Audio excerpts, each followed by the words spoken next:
Hello everyone, welcome back for the next lecture. एक बार फिर मैं आपको रिक्वेस्ट करूंगा कि अगर आपको ये चैनल अच्छा लग रहा है तो प्लीज आप उसे सब्सक्राइब करें, शेयर करें, बेल आइकन को प्रेस करें और जितना ज़्यादा से ज़्यादा हो सके उतने स्टूडेंट्स तक इसको आप पहुंचाने की कोशिश करें।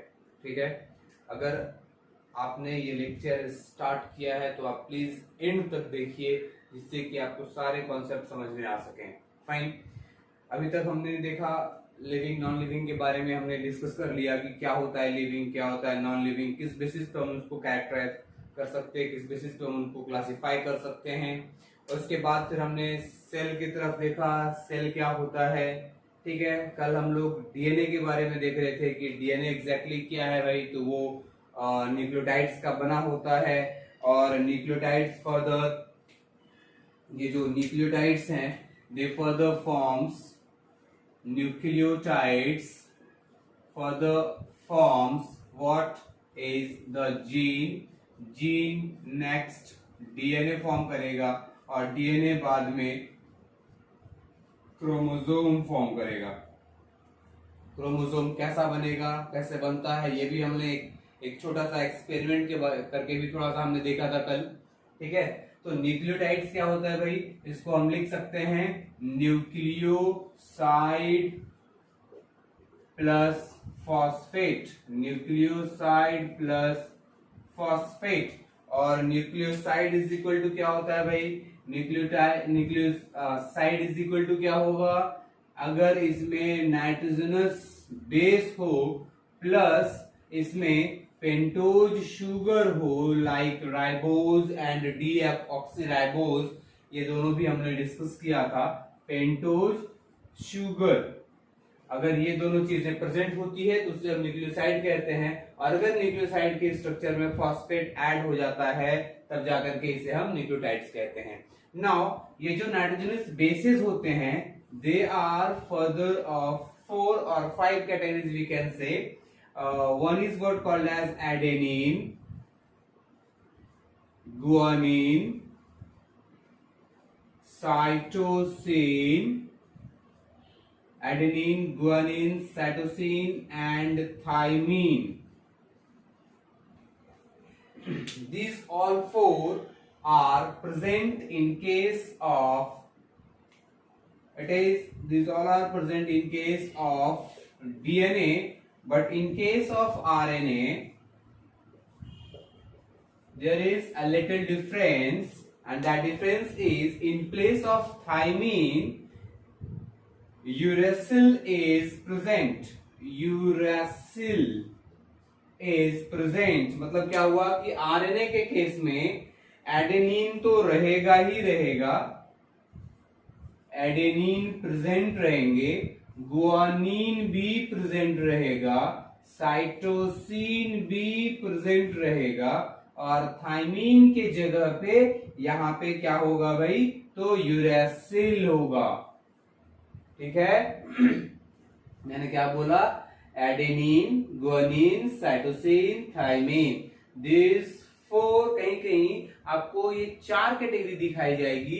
अगर किसी बुक में देखेंगे तो 4 होगा, किसी बुक में 5 होगा। तो 4 को कैसा कंसिडर करते हैं, अगर एडेनिन, गुआनिन, साइटोसिन, थाइमीन है और थाइमीन का अल्टरनेटिव यूरेसिल ले लेते हैं तो इन दोनों को सेम कैटेगरी में रखते हैं तो वहां पे वो 4 कैटेगरी बनेगी। अगर वो 5 कैटेगरी ले रहे हैं तो एडेनिन, गुआनिन, साइटोसिन, थाइमीन और ये यूरेसिल। समझ गए। अब इसमें जो एडेनिन होता है हम उसे कैपिटल ए से रिप्रेजेंट करते हैं, गुआनिन को कैपिटल जी से, साइटोसिन को कैपिटल सी से, थाइमीन को कैपिटल टी से, and uracil is represented by capital you.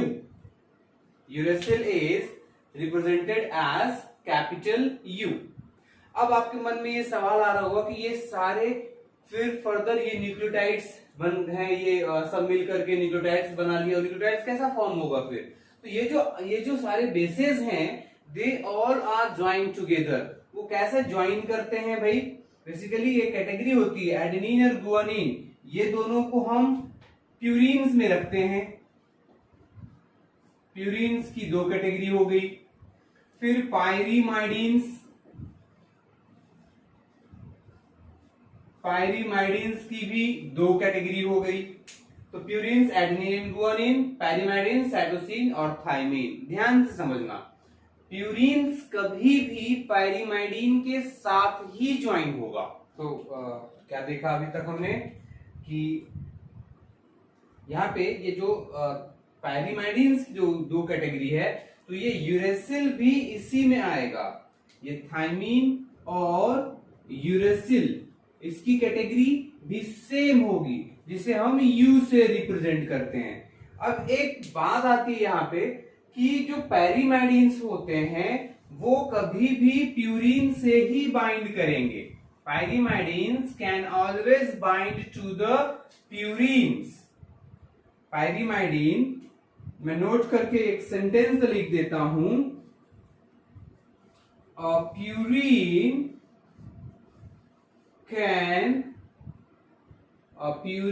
can only binds with a pyrimidine. A purine can only bind with a pyrimidine. मतलब क्या हुआ कि ये एक जो प्यूरिन है ये पायरीमाइडिन से ज्वाइन करेगा और ये ज्वाइन करते करते ये एक बड़ा सा चेन बनाएगा। तो हम इस न्यूक्लियोटाइड्स को एक नया डेफिनेशन भी दे सकते हैं। क्या दे सकते हैं भाई? कि that particular nucleotide is the monomer. It is the monomer of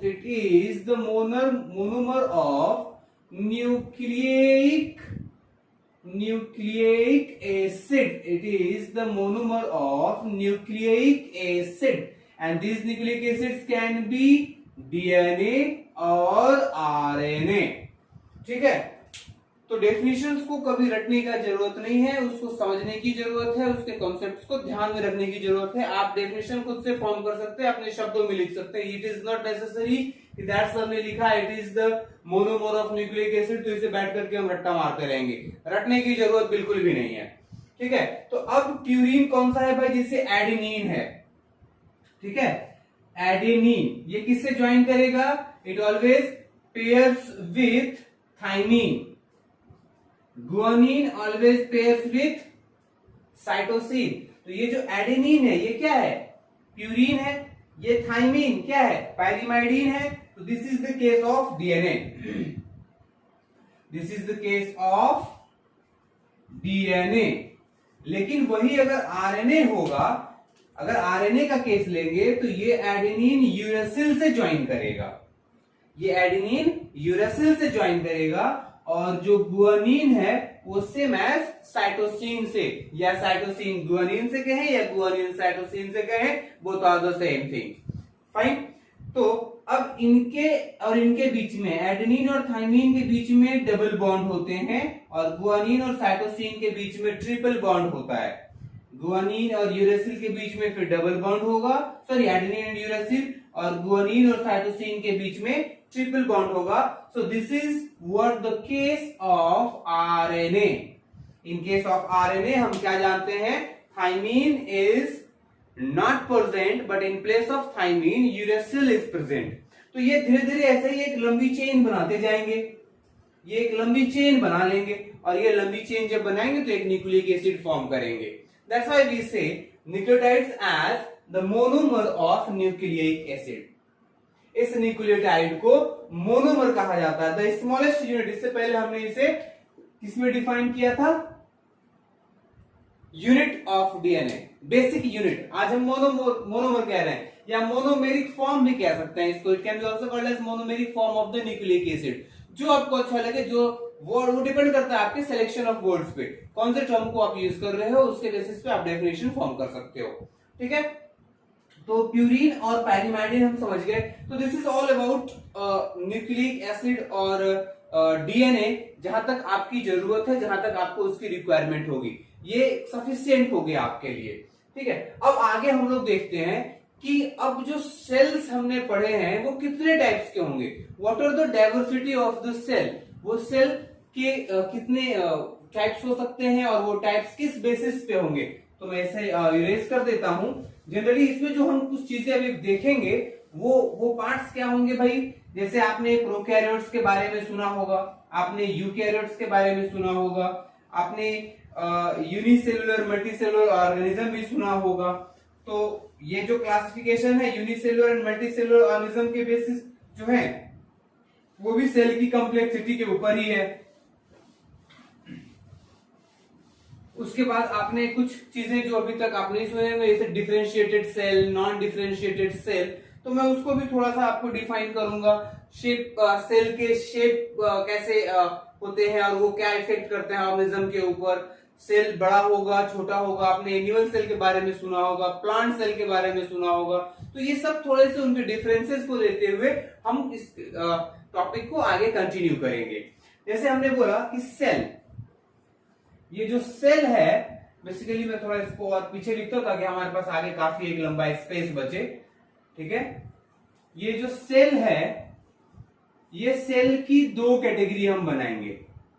cell की दो कैटेगरी बनाएंगे, एक होगा प्रोकैरियोटिक सेल और दूसरा होगा eukaryotic cell.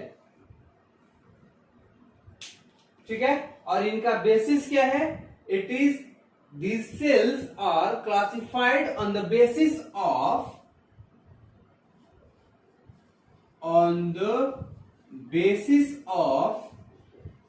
present or absence of nucleus, और यहां पे कहीं कहीं न्यूक्लियर मेम्ब्रेन भी रहता है। This is what plus anti is what present, मैंने पहले भी आपको बताया है, on the basis of present और एब्सेंस ऑफ न्यूक्लियस और न्यूक्लियर मेम्ब्रेन। तो वंस अगेन हम इसे क्या करेंगे, ब्रेक करेंगे जो अभी तक हम करते आए हैं। प्रोकैरियोट्स को हम तोड़ सकते हैं, pro plus कैरियोन, pro plus कैरियोन। Now that pro means primitive, pro का मतलब क्या होता है? प्रिमिटिव, और कैरियोन is very simple, nucleus. कैरियोन simply means nucleus. तो अब प्रोकैरियोटिक सेल कैसा हम डिफाइन करेंगे? Prokaryotic cells can be defined as those cells, they are those cells which have primitive nucleus. They have primitive nucleus. They have primitive nucleus. या फिर अपन क्या कह सकते हैं? They don't have well developed nucleus. अब जब well developed nucleus की बात होगी तो इसको मैंने पहले लेक्चर में डिस्कस कर रखा है कि न्यूक्लियस में क्या क्या प्रेजेंट है भाई। अगर न्यूक्लियस के पास न्यूक्लियर मेम्ब्रेन है और उसके पास न्यूक्लियोप्लाज्म है, अगर मेम्ब्रेन होगा तो एक बाउंड्री फॉर्म होगी और उस बाउंड्री के अंदर प्लाज्म फिल्ड होगा, डेंस फ्लूइड प्लाज्म होगा, उसमें न्यूक्लियोलस होगा, उसमें क्रोमेटिन फाइबर्स होंगे जो कि जीनोम ऑफ द सेल होगा। लेकिन अगर न्यूक्लियर मेम्ब्रेन ही नहीं है, अगर न्यूक्लियर मेम्ब्रेन ही नहीं है तो वहां पे क्या होगा? ये इनके न्यूक्लियस होंगे प्रिमिटिव। क्या होंगे? प्रिमिटिव। मतलब प्रिमिटिव का मतलब क्या हुआ? Just the beginning, just the start of formation of nucleus. जैसे मान लीजिए कि सेल आज है, ह्यूमंस के केस में वेल मैच्योर्ड सेल्स प्रेजेंट हैं। मोस्ट ऑफ एडवांस्ड जो ऑर्गेनिज्म है आज के टाइम पे इस इकोसिस्टम में वो होमो सैपियंस है, मींस ह्यूमंस हैं, है ना? वी द ह्यूमंस, हम लोग। तो प्रिमिटिव कैसे हम एक्सप्लेन करेंगे?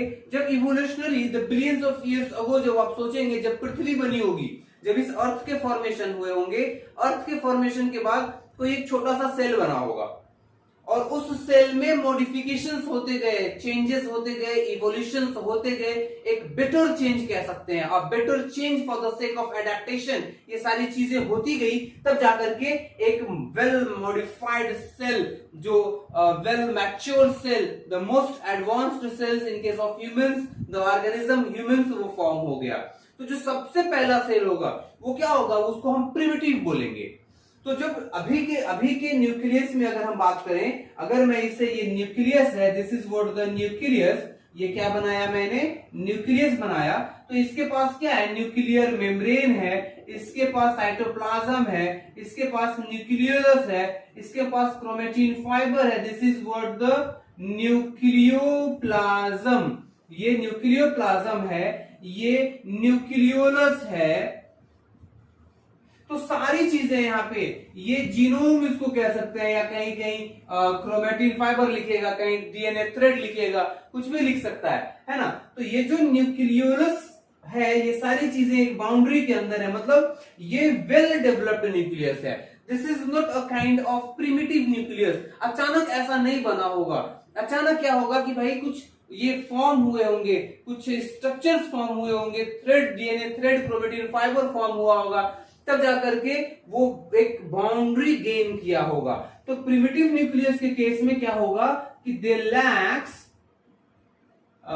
ये फिगर बनाऊंगा मैं बाद में, क्या कह सकते हैं, they lacks nuclear membrane. They does not have nuclear membrane, they does not have nuclear membrane, उनके पास न्यूक्लियर मेम्ब्रेन नहीं है। अब मान लीजिए ये न्यूक्लियर मेम्ब्रेन नहीं है, ये मैं मिटा देता हूं, इसे न्यूक्लियर मेम्ब्रेन नहीं है, तो क्या साइटोप्लाज्म, क्या सेल के साइटोप्लाज्म से ये मिक्स नहीं हो जाएगा? इसके पास कोई न्यूक्लियस का अलग से साइटोप्लाज्म रहेगा क्या?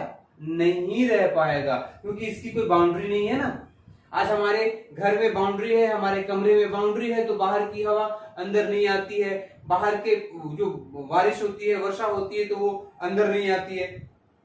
लेकिन अगर बाउंड्री तोड़ दिया जाए तो धूप भी सीधे घर में आएगा, पानी भी सीधे घर में आएगा, धूल हवा के साथ वो भी घर में आएगा। तो हम प्रोटेक्टेड नहीं है, वो घर मॉडिफाइड नहीं है। झोपड़ी अक्सर आंधियों में उड़ जाया करती है, क्यों? क्योंकि हवा आराम से पास होती है, जो लेकिन जो ईंट की मकान होती है, जो स्ट्रांग होता है, वहां पे कोई प्रॉब्लम नहीं होती। सेम लाइक द सेम, ये अगर बाउंड्री हो गई तो ये एक अपना मेटाबॉलिक रिएक्शन कर सकता है, ये हर एक चीज करने के लिए फ्री होता है। समझ गए? तो प्रिमिटिव जो प्रोकैरियोटिक सेल्स होंगे, उनके केस में दे हैव प्रिमिटिव न्यूक्लियस। उनके पास क्या होगा? प्रिमिटिव न्यूक्लियस होगा। प्रिमिटिव न्यूक्लियस का मतलब है कि दे does not have the nuclear membrane, they does not have the nucleolus, they does not have the nucleoplasm. क्योंकि जब ये बाउंड्री ही नहीं है, तो सोचिए ना कि मान लीजिए ये एक सेल का फॉर्म करते हैं हम, ये एक सेल के अंदर है, ऐसा ये एक सेल के अंदर है, इसकी पहले बाउंड्री थी, मैंने इसकी बाउंड्री को क्या किया? मिटा दिया। तो जब ये हमने इसकी बाउंड्री को मिटा दिया है, तो जो ये सेल का जो साइटोप्लाज्म है, हर सेल में साइटोप्लाज्म प्रेजेंट है, तो जो सेल का जो साइटोप्लाज्म है, उस साइटोप्लाज्म में क्या होगा? न्यूक्लियस का साइटोप्लाज्म मिक्स हो जाएगा। तो इसकी कोई एक आइडेंटिटी नहीं बची है। तो ये जो चीज था, ये सबसे पहले फॉर्म हुआ था, सबसे पहले स्टार्ट में, जब ये लाइफ ओरिजिनेट हो रही थी अर्थ पे, अर्थ पहले फॉर्म हुआ होगा, उसके बाद उस पे एक लाइफ शुरू हुई होगी। तो वो जो लाइफ शुरू हुई, तो ड्यूरिंग दैट डेवलपमेंट सबसे पहले ये स्ट्रक्चर ना बन करके एक प्रिमिटिव सिर्फ डीएनए बना होगा। डीएनए बना, आरएनए बना, फिर जीनोम बना, फिर फर्दर और चेंजेस होते गए। ये बहुत लंबा पार्ट है, बहुत ही लंबा पार्ट है। आपको क्लास 12 के चैप्टर में इवोल्यूशन पढ़ना है, that is very interesting chapter. वहां पे आपको मैं पूरे डिटेल में बताऊंगा कि अर्थ कैसे फॉर्म हुआ, बाकी चीजें कैसी हुई, होमो सैपियंस कैसे फॉर्म हुए, ये सारा डेवलपमेंट हम आपको देंगे। लेकिन यहाँ पे ये आपको थोड़ा भी डिफिकल्टी भी जाएगा, तो जस्ट मैं एक ब्रीफ देकर के कह रहा हूँ, मतलब कुछ चीजें बनी होगी, सबसे पहले बनी होगी, तो वो मोस्ट एडवांस्ड नहीं होगी। क्योंकि आप एक मोबाइल का ही अगर एग्जांपल लेते हैं, तो अभी से 5-10 साल पहले एक छोटा सा डब्बा आता था, ब्लैक एंड व्हाइट स्क्रीन थी। फिर ब्लैक एंड व्हाइट स्क्रीन के बाद उसमें कंपनीज ने चेंज किया, कलर्ड स्क्रीन किया। फिर उसके बाद उसमें कीपैड ही था। फिर धीरे देखा उसमें टच स्क्रीन आया। टच स्क्रीन में अब मतलब फुल स्क्रीन नहीं आता था, अब फुल स्क्रीन वाले मोबाइल आने लगे हैं। अब तो ऐसा भी मोबाइल आ चुका है कि उसको आप फोल्ड कर दो तो वो इतना छोटा हो जाता है, और जैसे आप उसको ओपन करो तो पूरा टच स्क्रीन बन जाता है, वो है ना। तो एडवांसमेंट प्रीवियस जो एग्जिस्टेंस है उसी में होता है। तो एग्जिस्टेंस डायरेक्ट एडवांस्ड नहीं हो सकता कभी भी। जो आप पहले फॉर्म हुआ होगा वो मोस्ट एडवांस नहीं हो सकता है। पहले किटकैट वर्जन था, फिर लॉलीपॉप वर्जन आया आपके एंड्रॉइड में, फिर अभी पता नहीं कुछ तो भी और चल रहा होगा, वो कुछ तो भी उनका सीक्वेंस बढ़ता जाता है, उनका एडवांसमेंट बढ़ता जाता है, ये आप समझते हैं। तो same like advancement direct first stage में एडवांसमेंट गेन नहीं करता कुछ भी, वैसा ही तो प्रिमिटिव न्यूक्लियस। अब ये जो प्रोकैरियोटिक सेल जो फॉर्म हुआ होगा उसमें जो मॉडिफिकेशंस हुए होंगे तब ये जाकर के यूकैरियोटिक सेल बना होगा। जब प्रोकैरियोटिक सेल में मॉडिफिकेशंस हुए होंगे तब जाकर के ये यूकैरियोटिक सेल बना होगा। तो मैं इसे मिटा देता हूं थोड़ा अभी, फिर इसे ड्रॉ करूंगा जब जरूरत पड़ेगी हमें। तो अब ये देखिए क्या हो गया भाई, यूकैरियोटिक सेल को भी आप ब्रेक कर सकते हैं। इसको कैसा ब्रेक करेंगे, U प्लस कैरियोन। अब U का मीनिंग क्या है भाई, U का मतलब होता है ट्रू और कैरियोन का मतलब क्या है, न्यूक्लियस। U का मतलब क्या है, ट्रू और कैरियोन का मतलब न्यूक्लियस। मतलब क्या हुआ, वैसे सेल्स जिनके पास ट्रू न्यूक्लियस प्रेजेंट है, मतलब those cells which have true nucleus,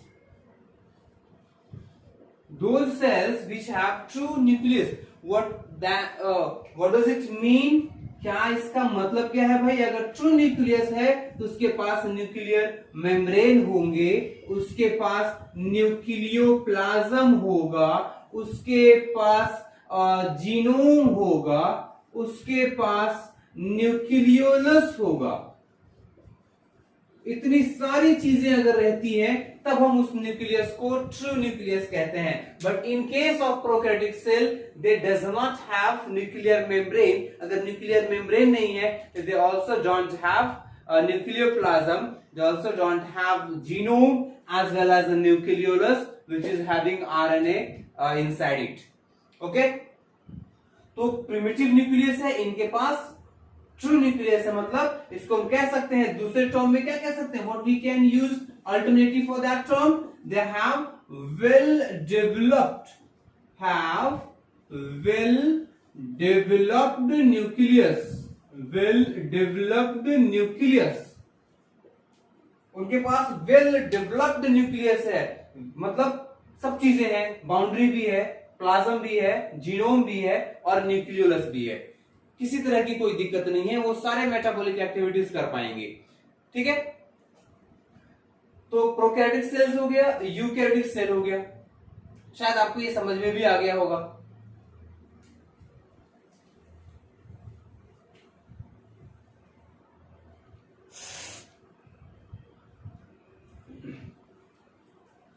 अब आगे जो हम अगला टॉपिक सेलेक्ट करेंगे, अब इसकी बिफोर नेक्स्ट टॉपिक एक चीज और मैं आपको बता दूं कि यही प्रोकैरियोटिक सेल्स, वैसे ऑर्गेनिज्म जो प्रोकैरियोटिक सेल्स के बने होते हैं वो क्या होगा, प्रोकैरियोट्स कहलाएंगे, और जिनके पास यूकैरियोटिक सेल है वो यूकैरियोट्स कहलाएंगे। ठीक है, और इनमें कुछ कॉम्प्लेक्सिटीज और भी होगी। क्या होगा भाई, नोट करके मैं लिख देता हूं यहां पे, आप ही सोचो ना, एक क्वेश्चन आपके दिमाग में भी आ रहा होगा कि ठीक है इनके पास तो जीनोम न्यूक्लियस के अंदर है भाई, बाउंड्री है, इनका जीनोम कहां होगा भाई, तो genome of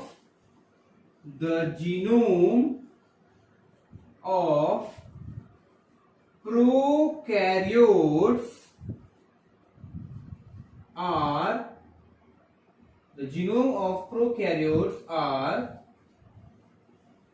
the genome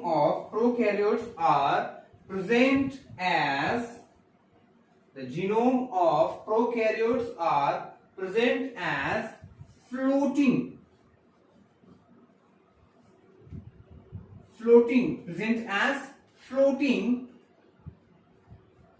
into the cytoplasm of the cell। क्योंकि ये फ्लोटिंग पोजीशन में इसलिए है क्योंकि इनके पास कोई एक फिक्स बाउंड्री नहीं है, वो जैसा हवा का झोंका होगा वैसा वो मूव कर लेंगे। कहा जाता है ना कि भाई जो वैरागी होते हैं उनका कोई फिक्स स्थान नहीं होता, वो आज यहाँ है तो कल कहीं और रहेंगे। सेम चीज इनके, क्योंकि उनका कोई बसेरा नहीं है, इनके पास भी कोई बसेरा नहीं है, कोई इनका फिक्स पोजीशन नहीं है, कोई बाउंड्री नहीं है। तो जैसा सेल मूव करेगा उसके हिसाब से वो प्लाज्म के वेव की वजह से, प्लाज्मिक स्ट्रीमिंग की वजह से ये भी मूव कर जाएंगे। ओके, मुझे लगता है शायद आपको ये बेटर वे में समझ में आया होगा। आगे सेल की एक और क्लासिफिकेशन हम देखेंगे, जिसको हम कहते हैं कि भाई सेल की 3 कैटेगरी होगी बाद में। एक होगा वैसा सेल जो डिफरेंशिएट कर चुका है, एक वैसा सेल जो डिफरेंशिएट नहीं हुआ है, और एक वैसा सेल जो फिर से डिफरेंशिएशन की प्रॉपर्टी गेन कर लेगा। Further that particular cell is categorized into 3 categories.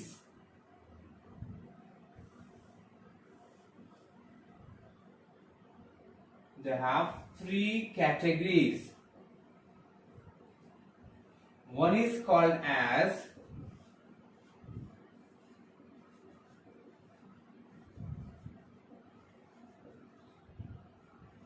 undifferentiated cell, दूसरा जो कैटेगरी होगा उसे बोलेंगे डिफरेंशिएटेड सेल, और जो तीसरी कैटेगरी होगी उसे कहेंगे डी डिफरेंशिएटेड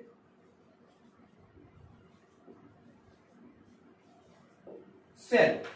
तो ये 3 कैटेगरी हमने देखा, मतलब डिफरेंट ऑर्गेनिज्म में सेल्स को 3 मेजर कैटेगरीज में डिवाइड किया गया है, और उनका बेसिस ऑफ क्लासिफिकेशन क्या है? तो उनका बेसिस ऑफ क्लासिफिकेशन है द डिवीजन ऑफ, मतलब ये सेल्स को 3 अलग अलग कैटेगरीज में डिवाइड की गई है, the undifferentiated cell, the differentiated cell and dedifferentiated cell.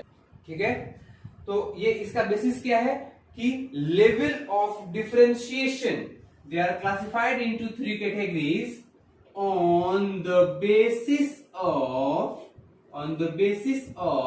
level of differentiation,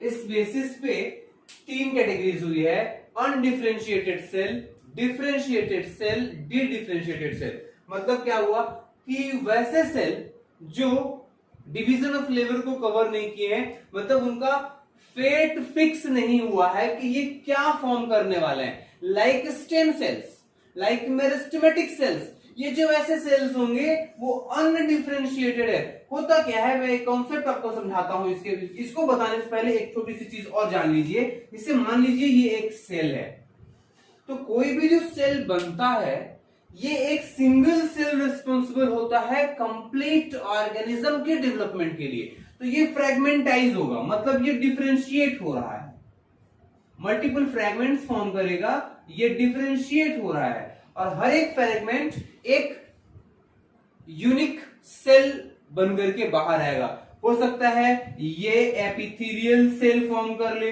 हो सकता है ये कार्डियक सेल फॉर्म कर ले, है ना, हो सकता है ये मसल सेल फॉर्म कर ले, मतलब एक यूनिक कैरेक्टरिस्टिक। तो जब तक डिवाइड नहीं हुआ है वो अनडिफरेंशिएटेड है, तो उसे हम बोलेंगे अनडिफरेंशिएटेड सेल्स। अगर वो डिफरेंशिएट कर चुका है, मतलब in that case the fate of the cell is fixed and they perform a very definite function. एक डेफिनेट फंक्शन करेगा ये, लेकिन अनडिफरेंशिएटेड सेल्स का कोई एक डेफिनेट फंक्शन नहीं है। And these cells can undergo division, can go for division। अब ये जब डिवाइड हुआ है तब ये डिफरेंशिएटेड सेल्स फॉर्म कर लिया। अब कुछ सेल ऐसे होते हैं जो कि डिफरेंशिएट होने के बाद भी दे further gains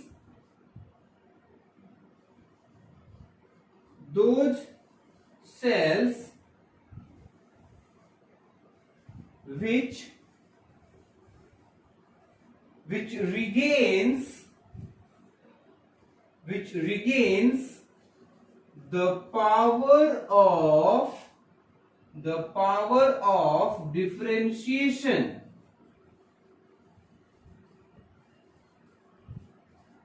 Those cells which regains the power of differentiation, these cells are called as de-differentiated cells.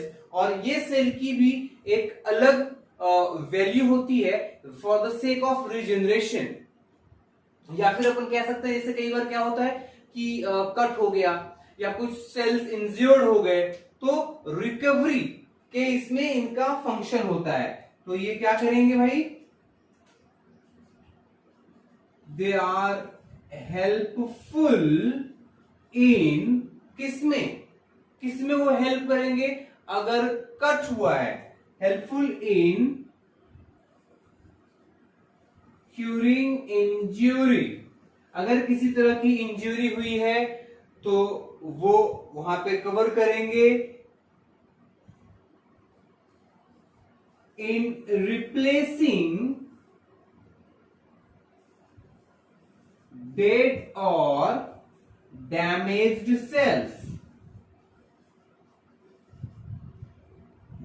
मतलब ये फिर से एक स्टेम सेल की कैरेक्टरिस्टिक को गेन करके ये क्या करेगा, अगर कुछ सेल डेड हो गए या मान लीजिए फिजिकल चोट लगी है, फिजिकल डैमेजेस हैं, कहीं हम गिर गए, तो ये पूरा घिस जाता है और फिर से वो कवर हो जाता है। तो वहां पे जो वो सेल्स हैं वो फिर से रिगेन कर लेते हैं प्रॉपर्टी ऑफ डिफरेंशिएशन को, वो फिर से अनडिफरेंशिएटेड फॉर्म में जाकर के फिर वो डिफरेंशिएट करने लगते हैं, डिफरेंशिएट हो जाते हैं और फिर वहां पे जो इंजरी हुई है उसको वो कवर अप कर देते हैं। ठीक है, इनके पास जो इनका आप एग्जांपल ले सकते हैं भाई, आप ये एग्जांपल दे सकते हैं सीधे तौर पे मेरिस्टेमेटिक सेल्स, मेरिस्टेमेटिक सेल या स्टेम सेल। एक स्टेम सेल में सबसे ज्यादा डिफरेंशिएटिंग प्रॉपर्टी होती है, ये भी डिफरेंशिएट नहीं हुआ है। जब ये डिफरेंशिएट करेगा तो अलग अलग तरह के सेल्स को फॉर्म कर लेगा, एपिथेलियल सेल फॉर्म कर लेगा, कार्डियक सेल फॉर्म कर लेगा, मसल सेल फॉर्म कर लेगा। प्लांट्स की अगर बात करें तो पैरेन्काइमा, कोलेनकाइमा, स्क्लेरेन्काइमा, ये सारे सेल्स फॉर्म कर लेगा। सिंपल एपिथेलियम, ये बहुत तरह के सेल्स हैं, वो भी मैं आपको बताऊंगा in next in future lectures we are also going to discuss these all things, the types of cells। तो अभी हमने इस लेक्चर में देखा कि जो सेल्स हैं वो दो कैटेगरी हमने पहले डिवाइड किया। पहली जो कैटेगरी थी वो प्रोकैरियोटिक और यूकैरियोटिक सेल में थी, और जो दूसरी कैटेगरी है on the basis of level of differentiation, किस लेवल पे वो डिफरेंशिएट कर रहा है किसी एक ऑर्गेनिज्म में, सेल्स को हम तीन मेजर कैटेगरी में डिवाइड करते हैं। The undifferentiated cells which can go for further division, means they are undifferentiated.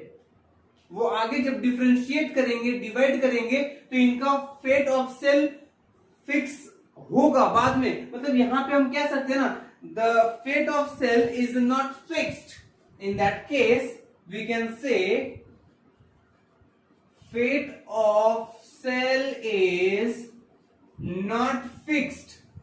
Fate का मतलब क्या होता है, नसीब। अभी उस सेल का नसीब फिक्स ही नहीं हुआ है कि ये क्या बनाएगा, ये है क्या, ये किडनी बनाएगा, लीवर बनाएगा या हार्ट बनाएगा, ये क्या फॉर्म करेगा, फिक्स नहीं हुआ है। लेकिन इनके केस में जब वो डिफरेंशिएट, जब कोई सेल डिफरेंशिएट कर जाता है तब उसके फेट फिक्स हो जाते हैं।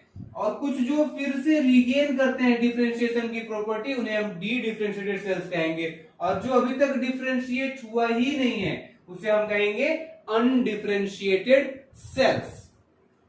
तो आई होप कि आपको ये लेक्चर समझ में आए होंगे, और अगर आपको कोई परेशानी होती है तो once again you can mention into the comment box so that I can help you more and more. Fine, thank you very much.